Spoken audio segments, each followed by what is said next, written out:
Esse programa é apresentado por mim, Renato Silva, professor da FAMERP e chefe da unidade de transplante de fígado do Hospital de Base. E também pelo professor Domingo Marculino Braille, que é pró-reitor de pós-graduação da FAMERP, professor emérito da Unicamp, professor emérito da FAMERP, um homem que tem contribuído com a evolução da medicina de Rio Preto, da região e do Brasil. Esse programa também, nós sempre temos um convidado, não é, que vem engrandecer essa bancada, e hoje aqui, mais uma vez, nós estamos com o doutor Dulcimar Donizete. O doutor Dulcimar Donizete é diretor da FAMERP, e Dulcimar é um homem que tem uma história muito importante, porque ele foi aluno dessa instituição. Ele, de aluno, tornou-se professor, é um professor de anestesiologia, e hoje é o diretor que vem fazendo com que essa instituição continue evoluindo, desde aí. Todos os outros diretores, modernamente, nós podemos citar o professor Gandolfo, que estadualizou a Faculdade de Medicina, o professor Zé Vitor, que deu um grande impulso, o professor Humberto Lírico, e depois o professor Donizete, que foi professor Dulcimar, que foi vice-presidente vice-diretor do doutor Humberto Lírico. Mas voltando um pouco à história da medicina aqui de Rio Preto, professor Braille, o senhor já citou aqui mais uma vez que o senhor chegou a Rio Preto, subiu em ombros de gigantes. O senhor já contou aqui o início da história da cirurgia cardíaca, e todo início é extremamente difícil. Depois, quando nós olhamos para trás, nós não temos, fica até engraçado porque as coisas eram tão difíceis. Claro que tudo tem sua época. Eu gostaria, professor Braille, que o senhor relembrasse aqui para nós o início da cirurgia cardíaca. O jovem cirurgião, o jovem médico que está nos ouvindo, pensa que o professor Braille a vida toda só foi cirurgião cardíaco. Nós viemos de uma história de cirurgia geral, nós operávamos tudo. Então é preciso que o jovem médico entenda isso. Mas chegou algum momento, professor Braille, no início da cirurgia cardíaca de Rio Preto, que foi a primeira cirurgia cardíaca do interior de São Paulo, isso precisa ser registrado mais de uma vez. Em algum momento o senhor pensou em desistir? Não. Muito prazer em estar aqui novamente com os ouvintes e telespectadores do nosso Canal 7, o Canal da Cidade. Não, desistir nunca. Como o professor Renato acaba de dizer, não dava para viver de cirurgia cardíaca. Então, eu vim para cá, eu fazia cirurgia vascular e fazia cirurgia geral também. Eu trabalhei muito tempo na Santa Casa. Eu brinco sempre, telespectadores, Renato e Dulcimar, que se eu contar o número de varizes que eu operei na Santa Casa, dos indigentes, e emendar uma safena na outra, dá para ir daqui a Catanduva e voltar. De tanto que tinha muito, você imagina, agora diminuíram até, mas coitado, aquele pessoal pobre da roça, tinha muitas varizes, tinha úlcera varicosa também, difícil para a gente tratar. Então houve uma grande dificuldade para que a gente pudesse tratar desses pacientes, né? Hoje a gente reclama do Sistema Único de Saúde, mas o Sistema Único de Saúde eu vou contar para vocês como é que foi a coisa. Eu trabalhei inicialmente na Casa de Saúde Santa Helena, que com muito espírito assim aberto, eles deixavam, ou permitiam, ou ajudavam a operar um doente cada 10 dias às custas do hospital. E a operação de coração naquela época era mais cara que agora. Nós não tínhamos os equipamentos, precisava mobilizar um grande número de pessoas, muitas pessoas ajudaram, né?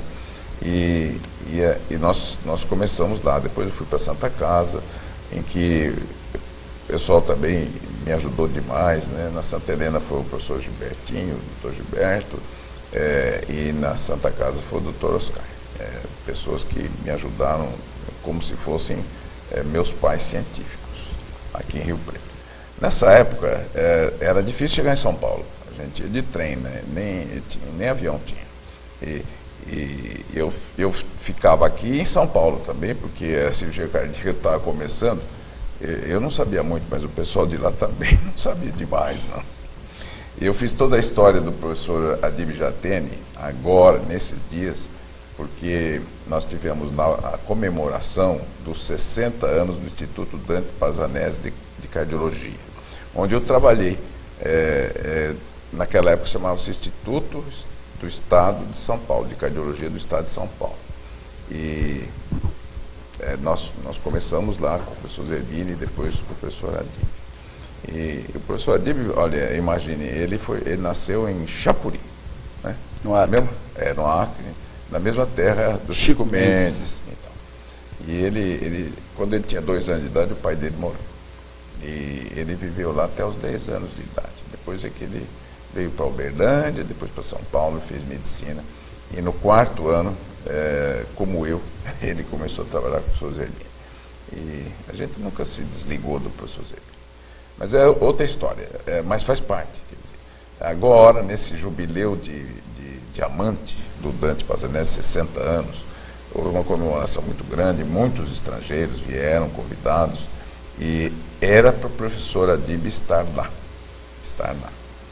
Mas desde o começo do ano tinham me avisado, nós vamos colocar o professor Adib e vamos colocar você como step. De repente ele não está bem, de não estar bem ele morreu. Bom, aí caiu para mim essa responsabilidade que foi muito grande. Eu fiquei realmente muito ansioso, porque você imagina, representar o professor Adib logo depois da morte dele não era muito fácil, não. E eu fiquei uns 2 meses preparando na palestra que eu iria fazer lá em inglês. E eu consegui coisas muito interessantes. Consegui a fotografia da casa dele lá em Chapuri, do ginásio, do grupo escolar que ele estudou lá, depois do ginásio. Era casa de alvenaria? Era uma casa de alvenaria até boa, viu? Até boa. Não sei se Chapuri não era melhor naquela época do que agora, porque era a época do ouro branco, né? Seringueira. Da seringueira. E o pai do Dr. Adib, ele era um imigrante libanês. Você imagina, naquela época, 1929, eu estou falando com vocês, 1929. O professor Adib morreu agora com 85 anos. E imagine, então, em 1929, hoje é longe ir no Chapuri, mas imagina naquela época como havia de ser difícil. E o pai dele era um comerciante, ele comprava borracha, né, látex, e comercializava. Ele entrou na floresta lá para comprar o látex do Cimar e voltou ictérico, amarelo, com febre. Era febre amarela e em 2 dias ele morreu. 2 dias ele morreu. 2 dias. E o doutor Dib tinha 2 anos de idade, ficou sem pai. Tinha sua mãe, que era pobre, eles tinham uma loja de armarinho. Então, eu estou te citando isso aí porque, vejam, depois, com 10 anos eles vieram para Uberlândia. E devagarinho a gente vai contando essa história também. Quem quiser ler no jornal, também eu estou publicando isso aí no Diário da Região, todos os domingos, né? Mas o importante é que todos passaram por esse grande desafio. O professor Renato também, ele trabalhou numa cidadezinha, como que chama lá, Renato? Ubaíra, Bahia, onde nós fazíamos de anestesia a ortopedia. Então, é isso aí. Então, todos nós, dessa geração antiga, todos nós tivemos assim que trabalhar com o que fosse possível, que ia atendendo os pacientes necessitados. Eu gostaria de dizer que nós vamos para um pequeno intervalo, mas eu gostaria, no segundo bloco, que o senhor refletisse e me respondesse uma pergunta. Rápida, antes de nós começarmos com o doutor Dicimar, qual foi o seu maior desafio aqui no começo da cirurgia cardíaca em Rio Preto? Vamos para o pequeno intervalo e voltamos rápido. Não é sopa, não.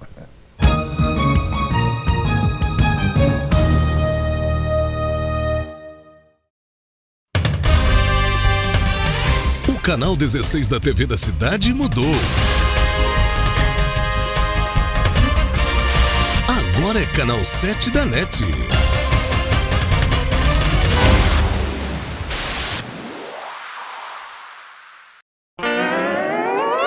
Na TV da cidade, suas manhãs são muito mais divertidas.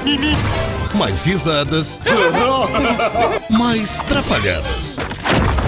e heróis com superpoderes. Tá falando de mim, amigão? Hã? Isso mesmo, Bionicão.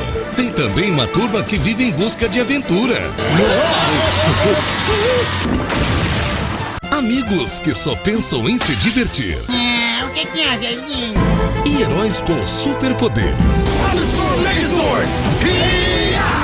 E amigos que só querem voltar pra casa. O segredo que buscam está dentro do coração do dragão. TV da Cidade. Mais desenhos, mais risadas, mais animação.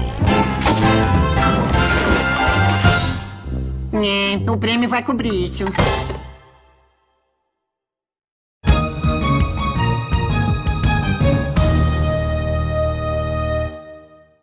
Olá, estamos voltando com o programa Saúde e Companhia. Hoje aqui nós temos mais uma vez a honra de receber o professor Dulcimar de Souza, professor Dulcimar que é diretor da Faculdade de Medicina, que foi aluno, é professor de anestesiologia e hoje é diretor da Faculdade de Medicina.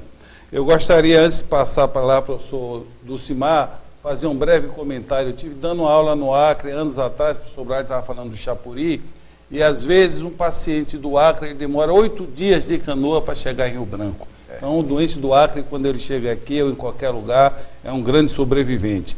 E também falou um pouco, o professor Braille falou, minha formação de cirurgião geral. Fui cirurgião geral, trabalhei no interior da Bahia e foi extremamente importante.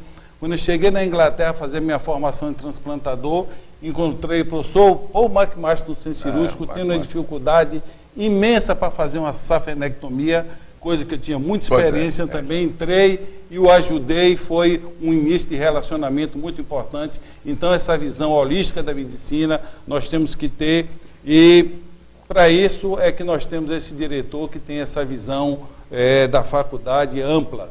Professor Donizete, professor Dulcimar de Souza. Professor Dulcimar é um homem que tem empreendido uma evolução muito grande na nossa instituição, tanto é que nós estamos tendo, eu gostaria que ele repetisse a procura que nós estamos tendo pelos alunos para a graduação, gente vindo de todo o país, e pela também pós-graduação em forma de residência. Renato, a faculdade, isso não se deve apenas a nós, claro, né? Se deve como a gente já disse, a todos os ex-diretores, principalmente os últimos 3 diretores, né, que são ex-alunos, né? O Gandolfi, como você já citou, o Zé Vitor e o Humberto. O Gandolfi teve um grande mérito na instauração da Faculdade de Medicina, e o Zé Vitor e o Humberto em seus tempos, né, dentro das possibilidades que eram financeiramente um pouco mais difíceis na época, e a gente teve um pouco mais de sorte, né, em relação à parte de verbas junto ao governo do Estado. Então a gente conseguiu dar um boom diferenciado nos investimentos da faculdade. Isso se deve, claro, à ajuda importante do governo do Estado, na pessoa do governador Geraldo Alckmin, sem dúvida alguma, e isso nos levou a investimentos importantes, como a gente já disse. Claro, teremos na faculdade, no próximo ano, antes, no primeiro semestre, a inauguração de um anfiteatro que será moldado em salas. Ele pode se tornar um grande anfiteatro, como a gente já disse, em torno de 900 lugares, ou então 6 salas de aulas para assim, atingir a nível de graduação e pós-graduação. Iremos também inaugurar nessa mesma época um laboratório de habilidades, que na verdade é um centro de simulação, com 53 simuladores, como se fossem bonecos mesmo, né? E são bonecos, e nós temos aí robôs de simulação que podem simular qualquer tipo de doença, né? E isso vai servir muito para o aprendizado do aluno e em qualquer área da saúde, e também para as provas.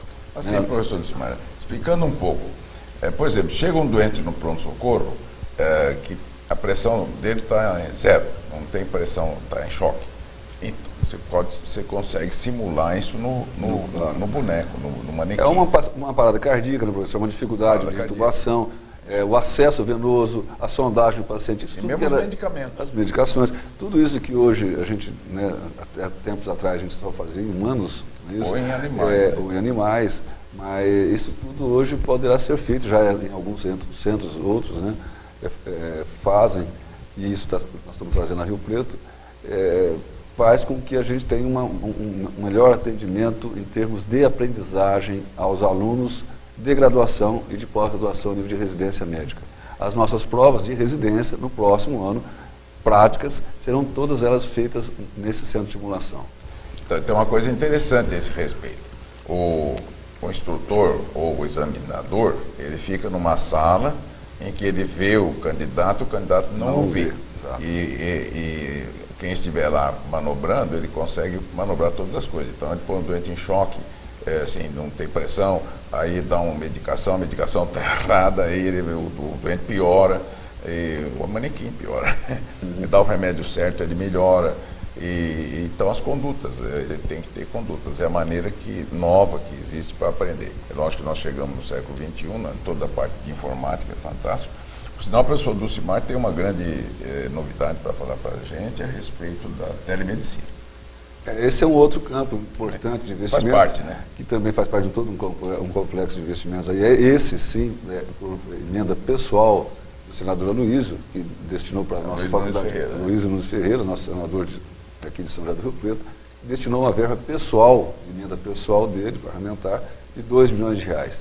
Nós já utilizamos R$1 milhão na infraestrutura de cabeamento da faculdade, com tudo com fibra ótica, interligando todas as salas, toda a faculdade, com a faculdade, e o hospital de base e o hospital da criança e maternidade. Então, esse é um investimento importante. Faremos agora um novo R$1 milhão que nós vamos fazer com todo o investimento dessa telemedicina. Então, é tão importante a telemedicina, professor, nesse aspecto, que também vai beneficiar a comunidade. Nós poderemos ter a nossa ligação da nossa faculdade, do nosso hospital, dos nossos hospitais de base, do Hospital da Criança e Maternidade, junto com a rede municipal de saúde. Que também está cabeada. Que também está cabeada. Então, essa troca de informações, um paciente poderá ser atendido na rede e as dúvidas poderão ser tiradas e discutidas com os professores da faculdade, se for o caso. Até os exames podem passar. Pode ser passado. Olha, o telespectador, para ele entender bem o que é que nós estamos discutindo aqui, é a ligação da FAMERP com o município, com o Brasil e com o mundo. Agora, no ano passado, nós fizemos um congresso aqui só para discutir câncer de fígado e convidamos Abu Alfa, um colega nosso, um amigo do Memorial. Ele perdeu o avião, mas o congresso não perdeu a sua presença, porque através de videoconferência nós tivemos a aula dele, tivemos uma interlocução muito importante. Quer dizer, isto serve para a formação do aluno, para a integração na sociedade e, acima de tudo, para aquilo que a gente sempre ouvia falar de uma segunda opinião. Eu pego uma lâmina do fígado do meu paciente transplantado aqui e discuto com a universidade onde eu fiz minha formação na Inglaterra. Eu estou falando eu e qualquer membro da nossa instituição. Isso é a modernidade. Não é que chegou... Pega uma radiografia, né? Na nossa época nós começamos a estudar, para ter um livro era a maior dificuldade. O livro hoje está em um teclado. Professor Dulcimar, esta evolução, essa integração, quando ou se ela já chegou no município? Porque isso é que é importante. Primeiro, a Faculdade de Medicina ela forma para o Brasil e para o mundo, mas ela tem que impactuar, como sempre impactuou, na nossa saúde de Rio Preto. Quais os próximos passos? Essa interligação da faculdade via telemedicina com o município ela ainda é um pouco carente, né? Nós estamos caminhando para isso. Essa interligação vai ser interna e depois, com a participação do município, iremos também à rede municipal de saúde. Mas o importante, professor Renato, professor Braille, é a ligação que a faculdade tem para com o município. Hoje a faculdade, no curso de enfermagem, já estamos a mais de 14 UBS sendo atendidas junto com o pessoal do curso de enfermagem, e a nossa faculdade de medicina, algumas UBS e 2 UPAs. Estamos nos propondo para o município ampliar essa participação, que os nossos professores, os nossos alunos, os nossos residentes possam estar junto no tratamento da população. É isso que importa. Professor Dulcimar, eu vou pedir para as próximas informações ficar no próximo intervalo. Vamos só vou dar aquilo que você me pediu. O desafio maior que eu tive aqui foi operar o primeiro doente de cirurgia cardíaca.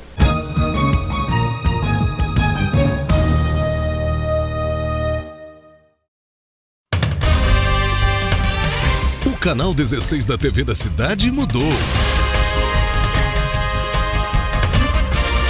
Agora é canal 7 da NET.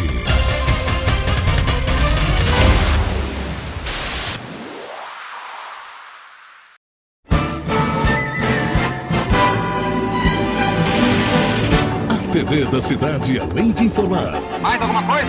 quer que vocês divirtam-se. Sem problemas. Acompanhe nossa programação e relaxe com as opções de filmes e séries.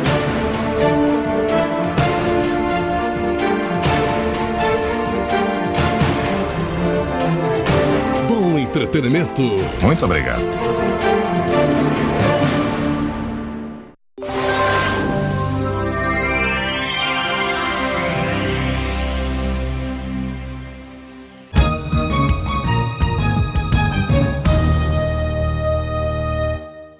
Bem, estamos voltando com o último bloco de Saúde e Companhia, discutindo os problemas da cidade, o futuro, com o professor Braille, professor Dulcimar, nosso diretor da Faculdade de Medicina, e o professor Braille fez uma intervenção no último, eu tinha feito uma pergunta no primeiro bloco, qual foi o maior desafio? Ele disse que o maior desafio foi operar o primeiro paciente de cirurgia cardíaca. Esse é o desafio para qualquer cirurgião, implantar um programa. Lembro também do sofrimento do primeiro transplante de fígado nosso aqui, que foi um transplante de quase 20 horas, sem nenhuma intercorrência. No final do transplante, o paciente infartou e morreu na mesa. O primeiro sempre é uma marca que nos deixa uma lesão em nossa alma para o resto da vida. A felicidade depois nos recompensa. Professor Dulcimar, nós estávamos falando dessa integração, Faculdade de Medicina e rede pública, atenção básica, como é que andam essas negociações e essa inserção nossa na comunidade? Isso, na verdade, né, Renato, se deve, nós já tínhamos isso anteriormente, mas isso vai ser muito ampliado, porque as diretrizes curriculares nacionais, elas prevêem já, em até um ano, isso nós estamos alguns meses para finalizar esse um ano, que não somos nós só, né, todas as escolas de medicina, deverão ter sua grade curricular 30% na rede municipal de saúde e na urgência e emergência, no atendimento da urgência e emergência. Então nós temos esse montante nosso de atendimento hoje na rede e no sistema de urgência e emergência. Mas nós queremos mais. Queremos, e nós temos certeza, até hoje, um ótimo relacionamento com o prefeito Valdomiro, e tem colaborado bastante. Ele, o secretário, que foi o Zé Vitor, hoje a Terezinha Pachá, tem colaborado bastante com a formação dos nossos alunos e a faculdade tem dado a contrapartida, com certeza, ao município. E é isso que a gente quer ampliar. Temos certeza que a preocupação do prefeito é com a saúde do município e a faculdade, de um posto como a nossa, temos todo o hospital de base, agora o HCM. Então, nós temos muito a contribuir com a rede e com o atendimento da saúde básica de Rio Preto. É isso que nós queremos. Essa carga horária de 30% na rede municipal é fundamental, porque o que nós estávamos discutindo aqui anteriormente, o médico tem que ter uma visão holística. O médico, ele pode até fazer a sua especialidade, mas ele tem que ter a noção básica da puericultura, noção básica da ginecologia, da pneuma, enfim. O doente, nós temos que não ter essa medicina segmentada.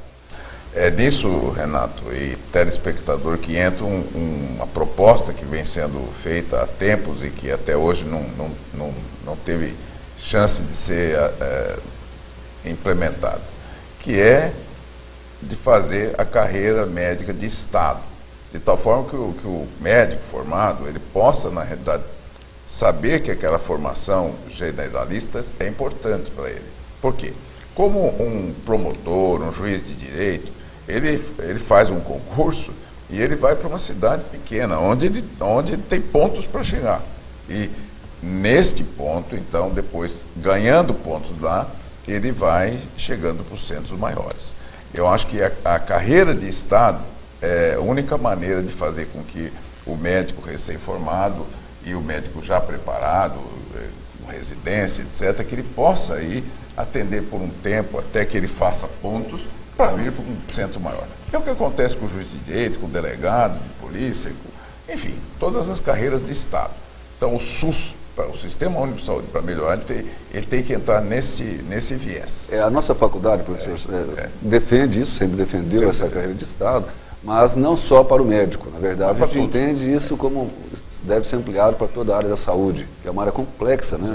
Não é apenas o médico, toda a rede básica, a assistência lá à distância, ela tem que ser feita por uma um complexo de pessoas, né, de especialidades que dão assistência adequada à população. Eu gostaria também de perguntar ao professor Dulcimar, a Inglaterra, ela tem, cada país tem uma cultura, né? Por exemplo, a Inglaterra, ele faz menos bloqueio quando a pessoa vai fazer uma cirurgia, por exemplo, no membro, ele pode bloquear só esse membro, não fazer uma anestesia geral, ou pode fazer só na coluna para operar a perna. A Inglaterra tem uma tendência mais a fazer mais anestesia do que bloqueio. Nós, no Brasil, eu acho que, felizmente, o anestesiologista brasileiro tem uma experiência muito grande com bloqueio. É isso, doutor? É isso mesmo, né, Renato? O pessoal da anestesia no Brasil, ele se aprimorou muito em relação aos bloqueios, sejam eles os periféricos, né, de braço, perna, etc., como também a RAC, anestesiologia, e a própria peridural, né? Mas o que levou muito o pessoal da Europa e Estados Unidos a optar pela anestesia geral é o medo jurídico, né? Porque é esse que é o grande empecilho dos bloqueios. Então as pessoas às vezes sentiam um choque, alguma coisa, né, que realmente dá esse espasmo num tipo de bloqueio, e ele imediatamente acionava o anestesiologista. Então isso caminhou muito. A grande parte, 90% a 95% das vezes, são anestesias gerais. Judicialização da medicina. Bem, eu gostaria, antes de encerrar esse programa, agradecer mais uma vez ao diretor da Faculdade de Medicina São José do Rio Preto, professor Dulcimar de Souza, que tem dado uma contribuição, uma evolução muito grande a essa instituição. Pedir a ele que deixe uma mensagem aqui para os nossos telespectadores. A nossa mensagem é que a nossa faculdade, nosso hospital de base, nosso hospital da criança e maternidade, nós todos, que temos hemocentros, ambulatórios, hoje certamente, professor Braga e professor Renato, a população sabe disso, esse complexo é um dos maiores atendimentos do estado de São Paulo e do Brasil, e não só em quantidade, como de qualidade. Então, a mensagem que nós queremos deixar é que a nossa comunidade interna, ela está à disposição, não só da população de São José do Rio Preto, mas de todo o estado de São Paulo, como é hoje em todo o Brasil. E nós estamos aí para bem servir a população. Bom, um lembrete para o telespectador. Nós estamos aqui, queremos que esse programa seja do telespectador, não nosso. Então, olha, está saindo aí no seu aparelho de televisão o nosso e-mail aqui do canal da cidade. atendimento@tvdacidade.tv. Vou repetir. atendimento@tvdacidade.tv. Só isso, tudo em minúsculo, hein? Tudo em minúsculo. E a gente espera perguntas, sugestões, queremos saber como nós estamos nos comportando, se o programa é assim mesmo. Teremos novidades. Nós vamos começar a fazer tomadas externas, entrevistando, nós temos agora já nos próximos programas, entrevistas com os candidatos no vestibular, aos candidatos à residência, e já tem até gente separada, né, Renato? Já tem gente que vieram do extremo do Brasil, procurando essa cidade, que é uma cidade da saúde, para aqui fazer a sua formação. Obrigado a todos, vamos em paz, paz e saúde. Eu lembro só uma coisa final aqui, falamos de medo hoje, a Madre Teresa de Calcutá dizia e afirmava sempre, o que se contrapõe ao medo não é a coragem, é a fé. Guardem isso. O que se contrapõe ao medo não é a coragem, é o medo. Não tenham medo, é a fé, desculpe. Não tenham medo de se operar, porque na realidade existe uma grande segurança. Melhor tratar antes de que a gente fique muito doente, aí não tem mais jeito.